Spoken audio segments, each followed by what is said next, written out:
talking hardball, the bull and the better. Talking hardball, part of betting weekly. We are live. Welcome, everybody. It's Betting Weekly Hardball, part of the Betting Weekly studios under the Bet Rivers umbrella. If you're not using the Bet Rivers app, you are missing out. Check it out online or go to betrivers.com. I'm Adam the Bull. I'm joined by Wes Reynolds. And this morning, Wes, I'm thinking, well, there's no games today, but there's still plenty to talk about because as we get ready to start, I'll say the second half in air quotes because we're obviously well past the halfway point of the season. There's still a lot to be determined. Who will win these divisions? Who will win the World Series? Who will win all the awards? So I figured we could get into that. Did you enjoy the All-Star game, by the way? I actually did, and I usually don't get into the All-Star game that much. I did kind of like that they went. Now, I did not know. I will admit my ignorance here. I did not know that they went to kind of like a shootout like they have in the National Hockey League with the home run derby. So I was like, do they have a to lift the trophy like they do in soccer? You know, like when you get in their Champions League when it's a draw after 90 minutes or after the extra time. Do they have something like that? But they did not. So, at least an exciting finish, certainly a higher scoring game than I think the market anticipated because money, as usual, comes in on the under in these All-Star games. And Tarek Skubal gets touched up in his one inning pitching for the American League. So, slowed down a little bit, and then all of a sudden you saw a bunch of runs late, and my guy from Indiana University, Kyle Schwarber, wins the All-Star MVP, going 3 for 3 in the home run shootout, shall we call it. And no surprise, as a Cubs fan, I know how clutch he can be in big moments, certainly. But yeah, it was a good game. I was fine. A lot of people were up in arms about the way it ended. You know, with and it was the National League obviously really blew it there. They had a 6-0 lead, but I wouldn't want to see that in the regular season, but I'm completely fine with it. It's an all-star game. It doesn't ultimately matter who wins. It's the same thing with hockey. Like a lot of hockey purists hate the shootout. I like it in the regular season. Now, I would not like it in the playoffs. It's like, well, I don't know if I want Game 7 of the Stanley Cup Finals to be decided by like kind of a gimmick, to be honest with you. It's like, you know what? If it takes 3 or 4 overtimes, then dang it, it takes 3 or 4 overtimes. Yeah. Yeah, I agree. I think it's good in hockey because otherwise you'd have ties like you used to, and ties suck. Nobody wants a tie.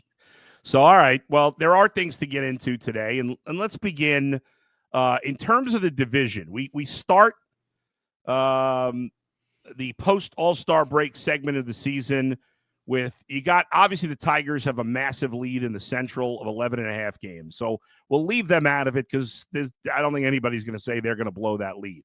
But of the other 5 division leaders, some are closer than others. The Blue Jays lead the Yankees by 2, the Red Sox by 3, the Rays 5.5. The Astros lead the Mariners by 5. The Phillies up only a half a game on the Mets. The Cubs only up a game on the Brewers. And the Dodgers are up 5.5 on the Padres and 6 on the Giants. Of those 5 teams that currently lead their divisions, besides the Tigers, the Dodgers, the Cubs, the Phillies, the Astros, and the Blue Jays, which one do you think is most likely to not win their division? You would probably, just by the fact that there's more teams in contention, have to say the Blue Jays, even though they've been red hot. Because I think the Yankees, when you look at it in a macro sense, they're still the best team in that division, but they certainly have issues. And then all of a sudden, maybe the All-Star break hits the wrong time for Boston, but I look and I see Boston 10-0 in their last 10 games, and everybody ruled them out after the Rafael Devers trade, and all of a sudden they're hitting the ball, and they got a true ace in Garrett Crochet. We'll get to him in the awards market momentarily, and Tampa has kind of fallen off a little bit, but they're still only 5.5 back. Now, I don't expect that they're going to be there at the end, but yeah, I think it's got to be the Blue Jays. They're the only, I think, division leader right now that is not currently the favorite at Bet Rivers. They're plus 185, Yankees minus 134. So I think that East is going to come down to the last week with those top 3. Yeah, you are right that the Yankees are the only non-division leader that is the favorite. The Phillies are minus 155, even though they're only up a half game. Obviously, the Dodgers are a massive favorite. So are the Tigers. Astros are minus 420. The Cubs are minus 305, Brewers plus 220. Would you consider a few bucks on the Brewers or no?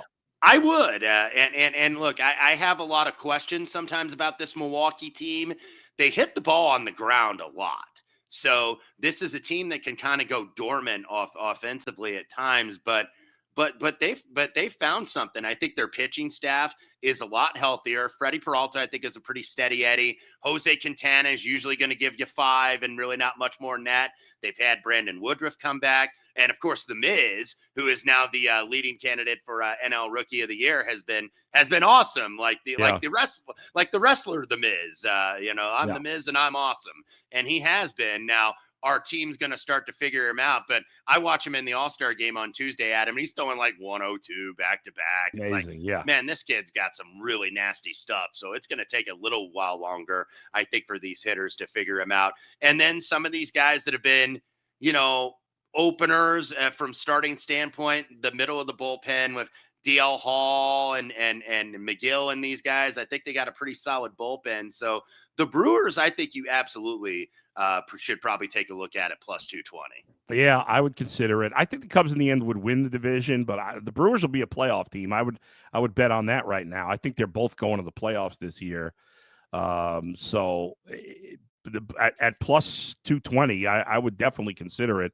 I would also consider, not that they're a big underdog, but I would consider the Mets certainly at plus 110. It would not surprise me if they ended up winning the division. I'm trying to think of the biggest long shot of any that I would consider laying a few bucks on. And I think the biggest long shot that I would consider betting on is the Rays at plus 1150.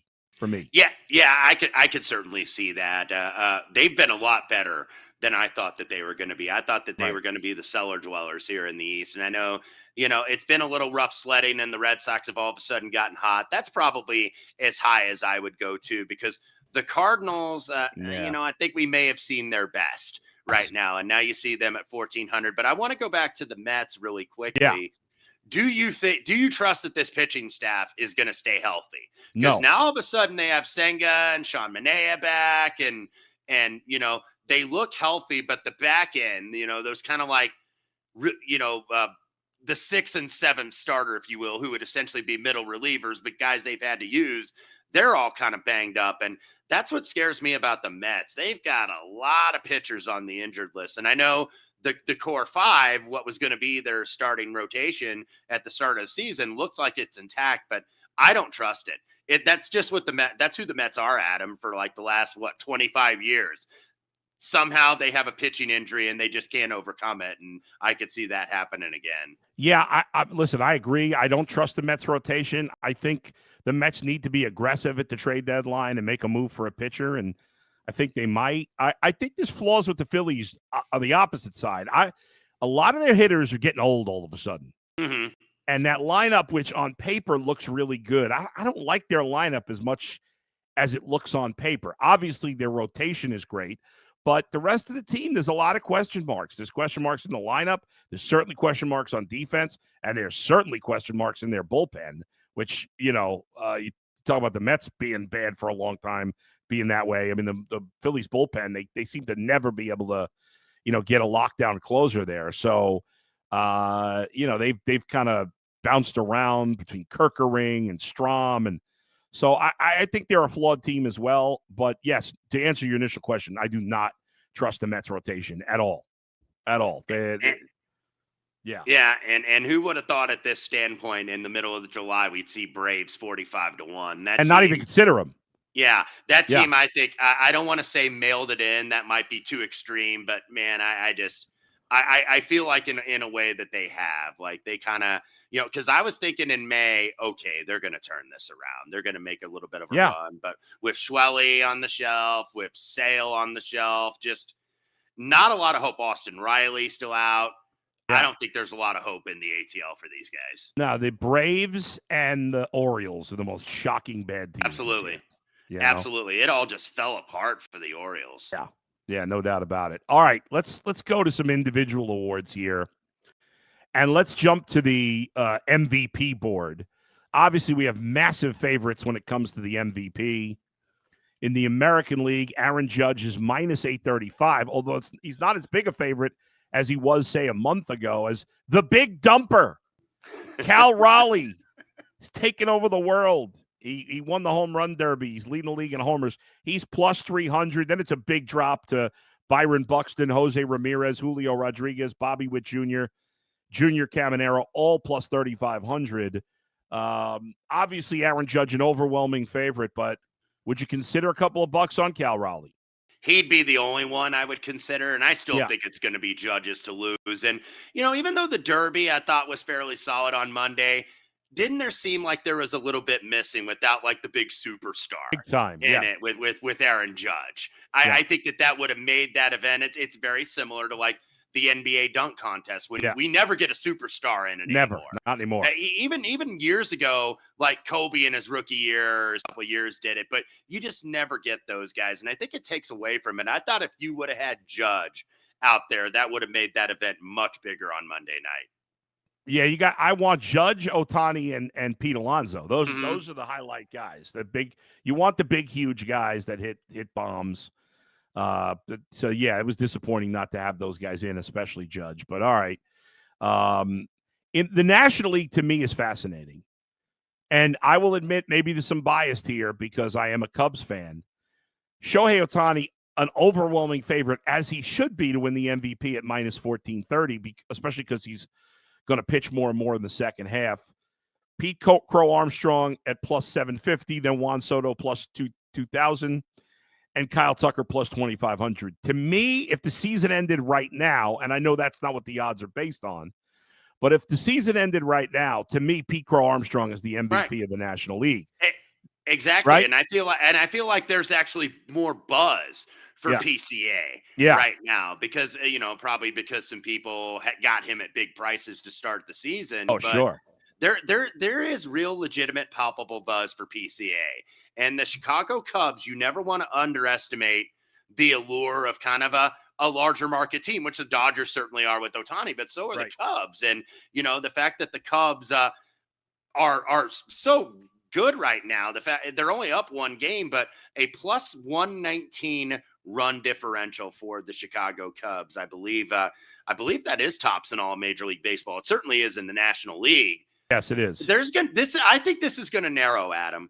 Yeah, I really do. I think this is going to narrow. I think we're going to be a month from now, like in the middle of August, and see PCA at like 350 or 4-1, because I think enough people are going to take shots at him. And then with Ohtani, you always worry, okay, is there an injury coming where maybe he doesn't pitch as much, because they're babying him right now in terms of the pitching. It's not like he's going 5 innings or giving you a full start. It's kind of like, okay, one time through the order, maybe max 3 innings and that's it. But I think that these odds are going to narrow on PCA. So even though you've missed like the balloon price, you still get 750 out there. Yeah. This price is going to close less than it is. So if you're looking at the CLV closing line value from where it is right now, this is not going to be 750, I think, the final week of the regular season. This may be half of that, if that. So I'm not mad at people for putting some money on PCA. Yeah. What do you think he was before the season? I mean, he had to be. Oh, gosh. I mean, if you bet him in the beginning of the season and he wins, that's going to be one of the biggest payoffs ever for an award. I don't want to speak out of turn here. Yeah. And if the listeners know, please feel free to correct me. Yeah. But man, I had to think he was like triple digits to open the season. He had been a rookie last year. He had been okay, and he played well at the end of the year. But you would never consider him for rookie of the for MVP before the season. Got it? I see one shop had him at like 200 to 1, and that seems about right. I was like, I was being conservative there, saying, maybe he was 100 to 1. But, but he was a lot larger than that. So there's got to be some liability, and it doesn't take much at those odds to have liability at books across the country. All right, let's go to the AL Cy Young. The Cy Young Award, Tarek Skubal, obviously a pretty good favorite at minus 250. Garrett Crochet, though, has been fantastic, plus 300. Hunter Brown had been pitching great, but his last 2 starts not good. He's plus 1,000, same as Jacob deGrom. Max Fried at plus 1,600. What are you thinking there? Yeah, and I don't want to cause too much of a demerit against School because he got roughed up in the All-Star game in that brief start. Yeah. But their perception sometimes becomes reality, where it's like, okay, we kind of saw him on the big stage get bounced around a little bit in that first inning. Garrett Crochet, I think, is certainly worth a look. 10-4 in 20 starts, 2.23 ERA, over 11 strikeouts per 9 innings. And as the Red Sox continue their resurgence, if they can continue it, I think Garrett Crochet is the guy that might be worth. I know it's not down the board very much. It's 3-1, but he's the only one I would consider, because I think Hunter Brown showing a little bit of regression to the mean. Max Fried is certainly going to be doing that as well. Jacob deGrom, even if he doesn't regress, Jacob deGrom very rarely goes over 100 pitches. So he very rarely goes like deep into a game. You don't get those like starts that you get with Scooball and Crochet, where it's like, okay, they went 92 pitches in 7 innings and had 8 or 9 strikeouts. You don't see those really out of Jacob deGrom. So That's true. Garrett Crochet is the only one I would really look at outside the favorite. As for the NL Cy Young, Zach Wheeler, not a big favorite, but minus 155. Paul Skeens is plus 100. Then a big drop to Christopher Sanchez at plus 1,900. Logan Webb plus 2,000. Looks like a two-man race. Wheeler's, it's hard to bet against Wheeler at this point. Even as good as Skeens is, the Pirates stink. Some voters will factor that in, even though they shouldn't. But what say you on the NL Cy Young? Yeah, with Wheeler, he's just so consistent. You never see Wheeler have like a 3 2/3 or a 4 1/3 start. He's always going 6 innings. He is steady Eddie. That doesn't mean he's like a shutdown guy that's going to get 10 or 12 strikeouts in a start like Skeens certainly could if they would stretch him out. And that's what would worry me a little bit about betting Skeens. You saw a couple starts, and maybe, I don't know if it was because he was starting the All-Star game on Tuesday night, Adam, but you saw those last 2 starts. 5 innings, he was done. They did not extend him. They did not say, okay, man, you're out at 78 pitches. We're not going to get you to 90, 95, or 100. So that worries me a little bit. If the Pirates, looking like they're very well out of it, how much do they stretch him? And that's what would worry me if I'm betting Paul Skeens at this current number. Like, if you got him before the season, good on you. You've got at least some equity in terms of the price, but I wouldn't be betting Skeens here. Logan Webb is kind of like Zach Wheeler West, where he is steady Eddie. He's always a guy going 6 innings, but have the Giants kind of peaked, and are they kind of going back to earth? And that what would concern me about Logan Webb, because he's certainly a worthy candidate. But at minus 155, Zach Wheeler kind of seems like a little bit of a tepid favorite. But it's like, who do you go with? Right. Who do you go with? And nobody really screams, okay, I got to bet this guy. Fair enough. By the way, you brought up the point of Zach Wheeler never has a short start where he gives up 1 million runs. So I was like, okay, let's look that up. The last time that Zach Wheeler did not go 5 innings. You want to take a guess? I'm going to guess it was sometime early last year. You are correct. June 16th, 2024. Wow. He got smoked by the Orioles on that day, went 4 1/3, 13 base runners, 8 earned runs. Since then, he's gone 1, 2, let's see, 6, 12, 17, 18 starts. And then how many starts does he have this year? I believe he has to have close to 20. Yeah. I can look that up. 19, I got it. 20, 22, yeah. 25, 28, 30. He's gone 35 straight starts. 35 in this day and age, where he has gone at least 5 amazing. Innings. And in most cases, he's gone at least 6, but 35 straight starts where he's gone at least 5. That is incredible. Because even as good as he is, he's going to get into jams, and he gets out of jams. When he gets first and second with 1 out, he doesn't panic. He's able to get that double play or get that pop up, or he's able to manage situations. Like, I think the last time where I find his last start might have been where he was the most shaky, which was so rare, against the Padres. Mm-hmm. That was him and Darvish on Saturday night. And, a lot of runs scored early in that game with both of those teams, but he's so steady, Eddie. That's a guy that you never necessarily, I think, have to worry about. So even though the numbers don't aside from the consistency, it's not like the strikeout numbers are just so overwhelming with this guy, even though he does average 11.3 per 9 innings, but he's not like the strikeout pitcher that a Screwball or or Crochet, where you're going to see some where he only has like 3 or 4, and he's just so consistent. So there's nobody out there that I think can beat him, even though he looks like he's a beatable favorite at only 155. The Open Championship underway, and you can get a profit boost from BetRivers each day. Opt in and earn a profit boost of up to 50% each day on the Open. There's a new boost waiting for you each day. See the BetRivers app for full details. There you go. So get in the mix on that. Check out the BetRivers app or go to BetRivers.com. All right, let's get to Rookies of the Year. And I got to tell you, this has been one of the worst seasons for rookies we've seen in a long time. I mean, think about it. In the American League, the favorite is Jacob Wilson. Contact hitter, no power on a bad team. He's minus 106. Cam Smith, the second choice in the American League, at plus 125. He's been fine. He's done a nice job as a rookie. I actually think Carlos Narvaez has played very well for Boston, plus 2,000. In the National League, Jacob Mizorowski's been fantastic, but it's only been 5 starts. He's minus 250. I like what I've seen from Drake Baldwin of the Braves, but he only plays half the time, plus 3. I mean, there's not many rookies having big seasons at all. Nobody really stands out. And I remember, I don't know if you used to be a baseball card collector when you were younger, Adam, but I certainly was. And I always remember, man, the Donruss rated rookies or all the big rookies. And if you got like a rookie in the pack, like Greg Jeffries, it was like, man, his card, you look up in the Beckett guy, it's already $4. Yeah. And the guy, and with these rookies, it's like, oh my God, this is what we've got here. I know Jack Caglianone got a lot of buzz, but you haven't seen his price ever since he's been called up to the big club. Right. He was smashing it in Omaha, but ever since he's gotten up to the big club, you really haven't seen an adjustment in price. I think Chandler Simpson has been very solid at the bottom of the order for the Rays. Good fielder, also good on the bases, really speedy.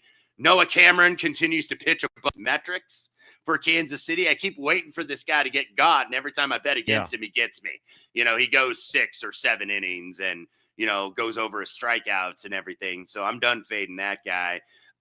The two big market guys, obviously, are Dominguez for the Yankees and Roman Anthony for the Red Sox. So I think that they're going to get some bets probably in this category as that AL East gets down to the wire. So I think those prices are going to close lower where they are. But, man, it's a tough call for me. I don't have anything in these markets at all, Adam, because none of these rookies are just like – it isn't like when Skeens came up. Right. And it was like, okay, here we go. And by the way, the market's already hip to these guys anyway, even before the season. So you're not going to catch these bookmakers with their pants down on these awards markets. They're monitoring the minor leagues and Baseball America and all the different publications like, okay, this guy's the number 1 prospect in this organization. So they're not leaving cookies for us bettors at all in these markets. No, they are not. You're right. Z in the YouTube chat says, did I miss the PCA NL MVP talk? You did, Z. You'll have to go back and watch it. You missed you missed that talk.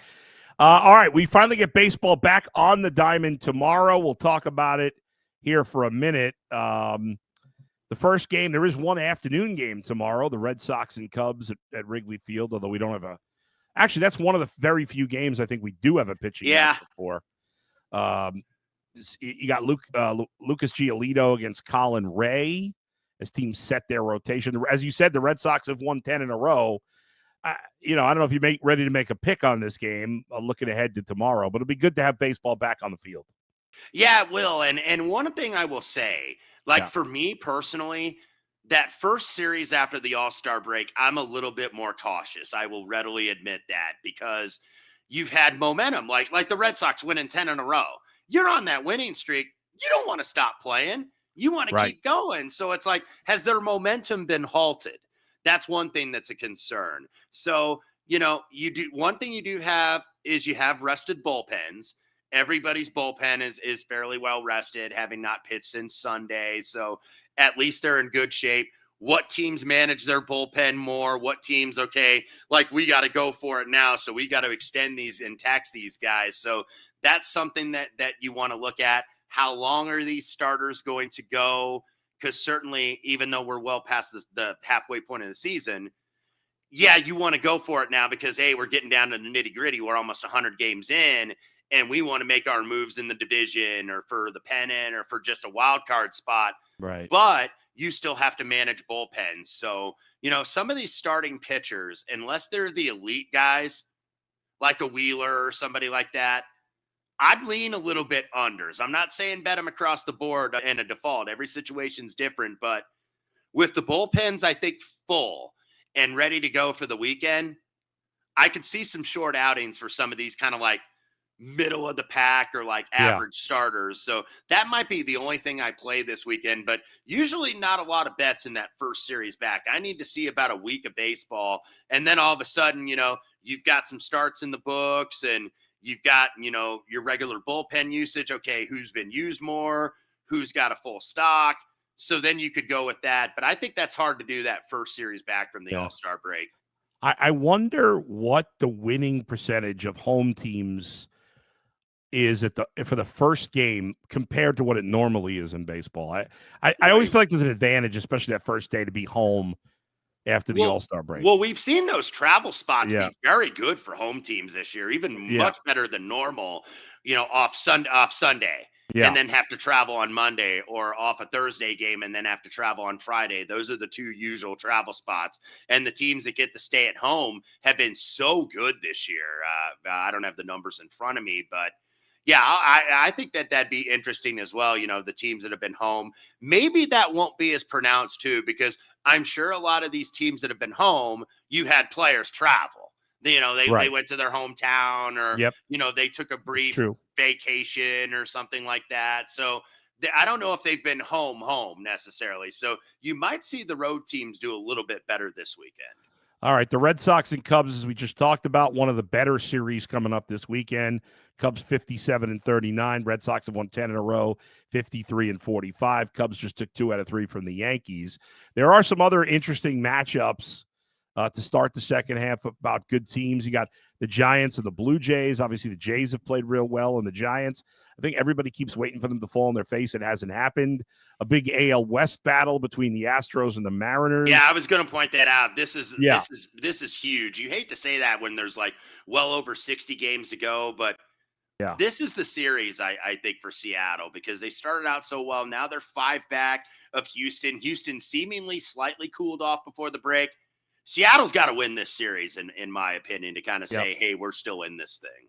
Absolutely. And really, it would be huge if they could sweep, obviously, because even if you take 2 out of 3, you only cut the lead to 4. You sweep, you get it down to 2. If they lose the series, they're in big trouble. And certainly if they get swept, the division's probably, I'd be surprised if the Mariners won the division anyway. But like you said, they at the very least have to take 2 out of 3 in this series. Yeah, no question about it. Yeah.